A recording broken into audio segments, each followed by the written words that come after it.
Hey everyone, welcome back to the Aerial Media Pros channel. As a part of our video series on the Tornado H920 from Yuneec, today we're going to be walking you through controls and using the ST24 controller.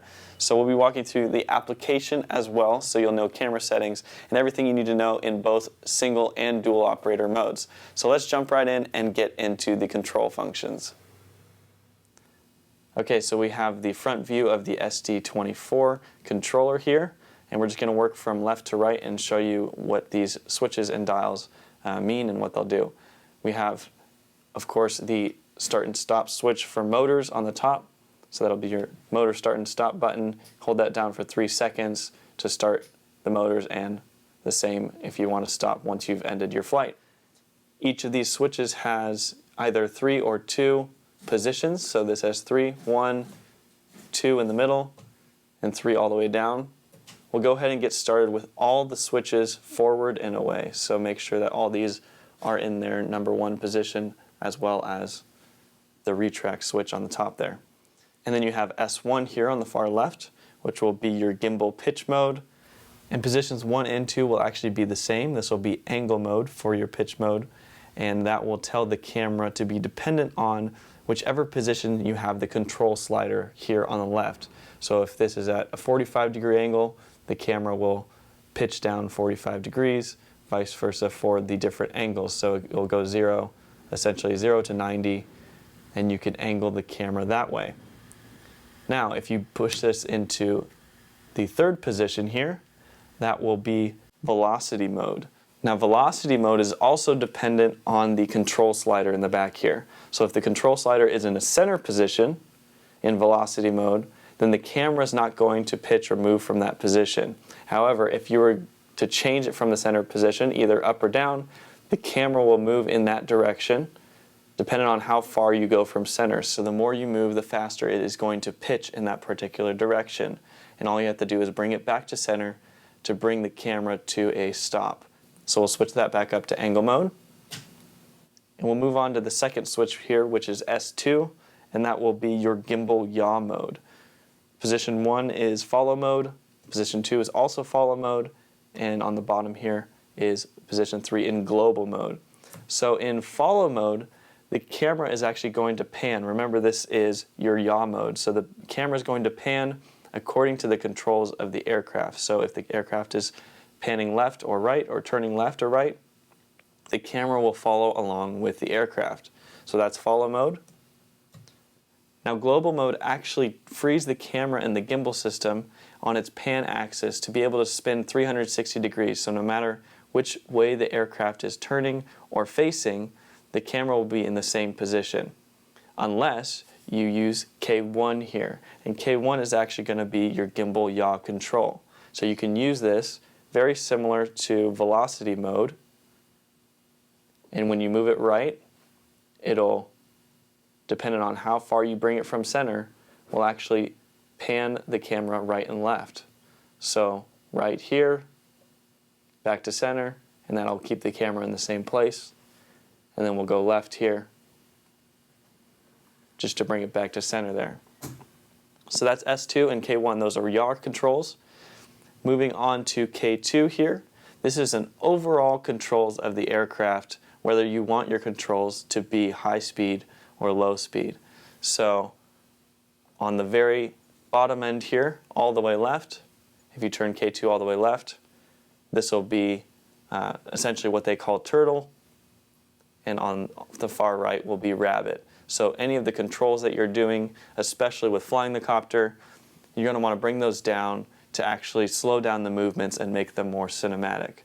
So that's K2. All right, so we'll move across the control here to K3 and K4. Now those aren't actually hooked up to any controls at this time. However, we're going to be showing you later in the channel settings how to change these knobs for different functions. So if you wanted the yaw control to actually be on K3 and you preferred it that way, you can actually do that later. But for now, those don't have any controls. For S3 here, this is your GPS switch. So positions 1 and 2, GPS will be on, and position 3, the GPS will turn off. We do recommend that you keep GPS on, just so that all the functions work properly. On the end here, far right, is S4, and that will be your flight mode selection switch. So I'll just quickly run through the positions. We have position 1 here on the top is smart mode, position 2 is angle mode, and position 3 is home. Alright, but before we get into the different flight modes and show you what those mean, it's very important to be familiar with the different control surfaces, so the left and right sticks here. We'll start with the left stick. If you push up on the left stick, that's going to be your altitude. So up will be vertically up, down, vertically down. Left and right is going to be your yaw and rudder control. So it's actually going to spin left if you go left, and spin right for right. Okay, so we'll move on to the right control here. If you were to move that up, it's going to move the aircraft forward. Move it down, it's going to move the aircraft backwards. Left and right will be your aileron control. So if you move left, the aircraft will drift left, and right will be right as well. And with any of these controls, the further you go from center, the faster the velocity of the aircraft will be in that particular direction. Alright, so now we'll take a look at the directional pads here on the bottom. And these will actually be sub-trims. So if you do notice that your aircraft, once you get it in a hover, is moving or drifting a particular direction, you can correct that using these trims. However, for the most part, you should not need to adjust these sub-trims, and they should be left at 0. The way you would know that the trims are at 0 is every time you click on any one of these arrows, it'll emit a beep sound, and when it is back at center, depending on which way you go, it'll actually be a lower beep sound. Alright, so now that those are all centered, we can move back to the flight mode selection switch, which is S4 here. Again, we said the first position is smart mode. So when smart mode is on, it actually will change the aircraft characteristics relative to your position on the ground. So this is specific to the elevator and aileron controls here. So no matter which way the aircraft is facing, it's going to move the aircraft relative to your position on the ground. So this sounds fairly complicated, but let's just walk through a couple examples here. If you were to move left here, left aileron, and right aileron, it will move the copter left or right to your position. Now if you're going to move it forward, it's actually going to move the aircraft away from you. Same thing with backwards, it's actually going to move it towards you and towards the controller and its home point.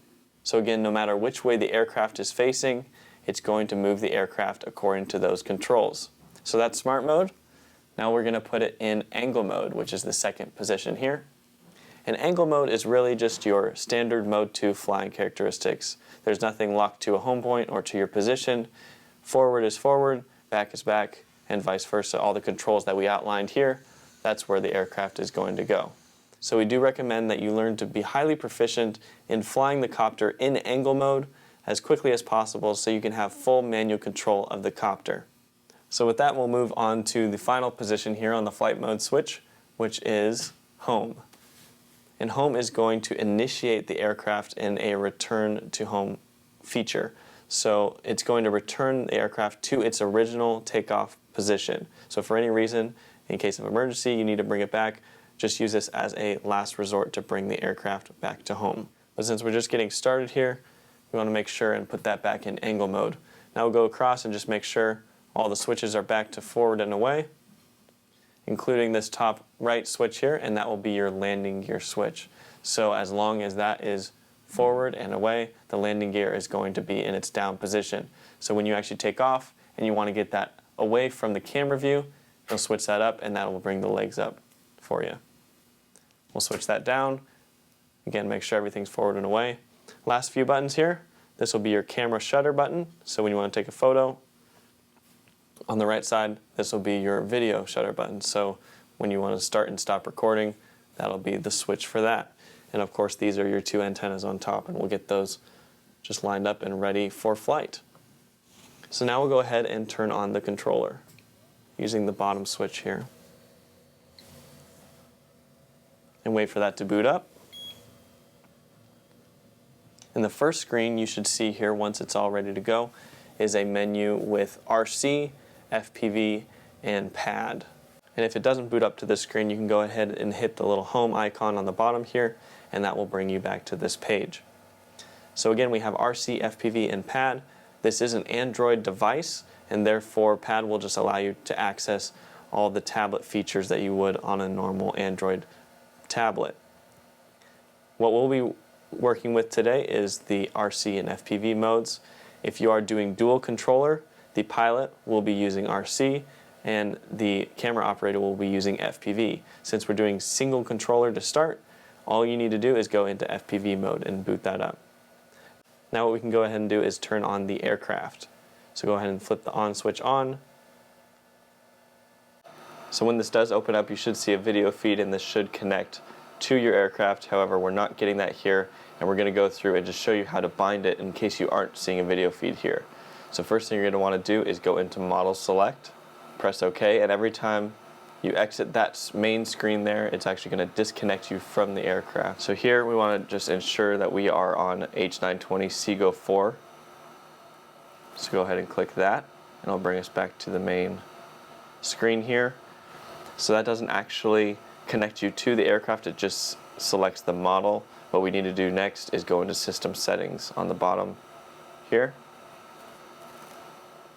Press OK again. And now what you do need to do is actually take your Tornado H920, and you're actually going to lean it forward 45 degrees 2 times to put it into bind mode. So make sure everything is on. You should have a blue blinking light showing that it's trying to connect. You'll see that change to a fast yellow, which means it's ready to bind here. So we'll go ahead and actually hit refresh, and you'll see the 2 options come up. Go ahead and click on those. So that will be the aircraft model and the camera model. Make sure you select those, and then go ahead and click bind. Alright, so once we click OK, it should bring us back to the main screen by just hitting the back button here. Alright, so now we have our video feed, as well as all the data has come up for settings and the aircraft functions. So we'll start in the top right here, just to walk you through the app here.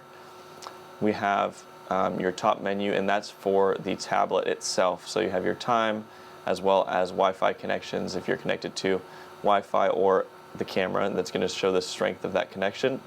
Right next to it is going to be your battery life, and that's going to be the battery life for the radio controller, because right below it you'll actually have the battery voltage that's left on the aircraft itself. So top will be the controller, bottom here will be for the aircraft itself, so that's your battery life. Below that will be the altitude in feet above the ground.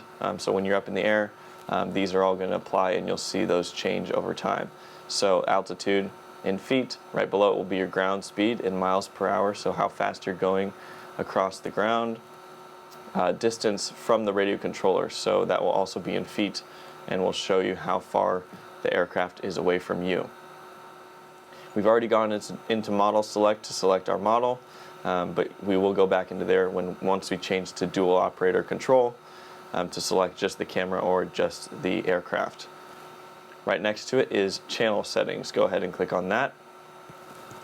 So as I discussed previously, this will actually be the menu where you can change the different functions of your switches and knobs and controls. So let's say you wanted K3 to do the same function as K2, you can switch that in this menu. And we're not going to completely walk through it because we want to keep it on the default settings, but that's if you wanted to switch it, this is where you would do it. We'll go ahead and go back here. We'll go into System Settings. And this will open up the bind menu, so we've already done that and bound to the aircraft and the camera. However, there's other settings here. We'll go into right below that. You'll be able to switch units between imperial and metric, so we're in the US, so we'll be using imperial. There's a hardware monitor, and this is just a main overall screen for you to see which positions your switches and knobs and controls are in, and whether they're working properly. So let's say if we were to switch S2 down to these positions here, you'll see that move. This is not a touch screen, so you're not necessarily controlling anything. It's just a monitor to make sure that all the switches and everything are working properly, and you could test all the gains here on your control surfaces. Next is Mode Select. and you'll see this is in mode 2, which is pretty much the default standard for any multi-rotor platform. So unless you have certain preferences on what your tabs control here, leave it in mode 2 and that will be your standard, just the way that we showed you. Next is camera select, and you'll have a whole list of camera options here. Right now we're in the CGO4, however, it looks like they'll have compatibility for the Sony A7 series as well as the Panasonic GH4, which I know that gimbal's out already, and the V18, which is an 18 times zoom camera from Yuneec, as well as all these others. So depending on which camera you're using, you want to make sure that you're selected the right one so all the settings are in place and everything is completely controllable. Alright, so we'll go CGO4 there, and that's it for the settings menu. We'll go back to the main screen here, and last on the bottom menu bar here we have a timer, so you can use this if you know the battery life or you want to be up for a certain amount of time, or to limit anything. You could set it to warn you at that certain time period using this timer, so that's a really great feature just for safety precautions. Right above that you'll see the camera settings here, so these are all camera settings, and once we go into the settings gear there, we'll be able to change the icons and what these are showing as the current camera settings. But in terms of aperture settings and exposure and all that kind of stuff, you would be able to easily change that on this bottom menu. This first one on the left hand side, this will turn on and off your camera, so for any reason you want the camera to be off, you can do that there, but obviously we want to keep it on. Next to it you'll see the shooting mode, and this is just like any camera. You can change it for P here, aperture priority, shutter priority, manual, or any custom settings that you have in place. Make sure that's in manual if you want to be adjusting all the settings here. Just click outside of that to close the screen. You have your white balance, so you have auto white balance, daylight, cloudy, shade, halogen. For the most part the auto white balance works really well, so we'll just keep it there. Go ahead and click ISO here, so this would be your ability to change the sensitivity of the sensor. Again, auto works fine, so we'll keep that there as well. Right next to it will be your exposure compensation here, so you can adjust that just by sliding up and down on the tab.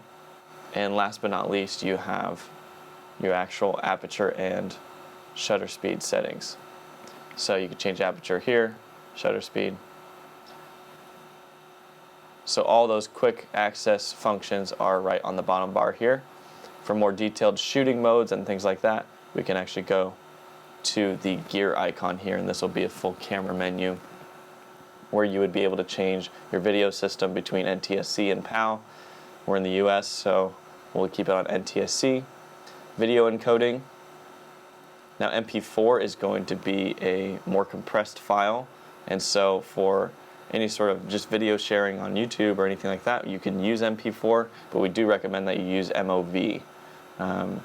That'll be a bigger file size, but it's much more editable, and if you're going to be doing larger presentations in video, you want to be able to shoot in MOV. And when you select MOV, your options for video quality increase, so you'll have much more options in terms of how you can shoot, what you can shoot. So you can either shoot 60p in 1080, or up to 30p, 100 megabits per second in 4K. So we'll keep that top-notch video quality there. Right below it, you have your image size for still images. So taking photos, you could change this and make it smaller depending on what image quality you want out of your stills, but we'll keep it at the highest quality. Image format. So this is whether you're taking JPEGs or RAW files for still images. For now, we'll just keep it in fine or standard, just for your standard image JPEGs. Now, photo style will actually apply a certain filter after the image is taken to either balance out colors or something like that. For most shooting, we want to go into natural so that there's the least amount of contrast on the image. Aspect ratio, you can change that here if you like to shoot in a square or widescreen just straight out of the camera. You could do that. but for now we'll just stay in 4/3 because that's the way the sensor is set up. Focus mode. This can be either autofocus or manual focus. The autofocus works great, so it's a good idea to keep that. Right below there, you have continuous autofocus on or off. And continuous autofocus is actually a really great feature. If your subject is going to be consistently changing or moving in the frame, to be able to not have the depth of field blur out the image, you might want to have that on. If you're just doing big landscapes, you might not necessarily need that to change because you don't want it to affect your shot or to be adjusting during recording or anything like that. Autofocus mode, if you like to shoot in one point and focus on a single point, then you can do that. However, for the most part, most people prefer to have the most points as possible to calculate the autofocus. Now drive mode's interesting. This allows you to shoot burst images, so multiple images per second in a single shutter, and so you can turn that on just by clicking burst mode, and that will open up a different option here to change. So you have H, M, and L, and this just essentially means high, medium, and low. So depending on how many photos you want taken in the burst, when you do select the shutter button here, that'll depend on whether you have it high, medium, or low. For now, we'll go ahead and just turn the burst off because we just want to take single photos. And light metering, you could change between multiple, center weighted, and spot. For now, the best choice most of the time is to keep it on multiple, which is the default setting there.